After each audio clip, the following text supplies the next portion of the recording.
کیا آپ بے ترتیب ماہواری، وزن بڑھ جانے اور چہرے پر دانوں سے پریشان ہیں؟ یہ علامات PCOS یعنی پولیسسٹک اوویرین سنڈروم کی ہو سکتی ہیں، جو ہر 10 میں سے ایک خاتون کو متاثر کرتی ہے۔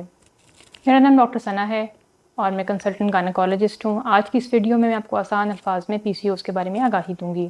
PCOS خواتین میں پائی جانے والی سب سے عام ہارمونز کی بیماری ہے اور اس کی بنیادی وجہ اووریز کے اندر چھوٹی چھوٹی سسٹ یعنی کہ پانی کی تھیلیاں بن جانا ہے، جس کی وجہ سے انڈے بننے کا عمل متاثر ہوتا ہے اور بہت سی علامات ظاہر ہوتی ہیں، جیسا کہ وقت پر ماہواری کا نہ آنا، وزن بڑھ جانا، چہرے پر دانے اور جسم پر اور چہرے پر غیر ضروری بال اور بالوں کا پتلا ہونا اور جھڑ جانا شامل ہے۔ اس بیماری کی بنیادی وجہ انسولین ریزسٹنس ہے اور ہارمونز کا عدم توازن ہے۔ اگر اس وقت پر اس کا علاج نہ کیا جائے تو یہ بہت سی بیماریوں کا باعث بنتی ہے، جیسا کہ شوگر، دل کی بیماری اور پانچ پن۔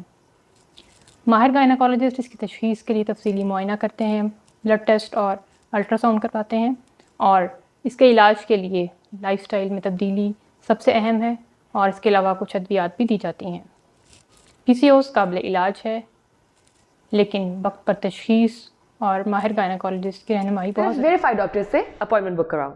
اولا ڈاک، ڈاکٹر کا اپوائنٹمنٹ آسانی سے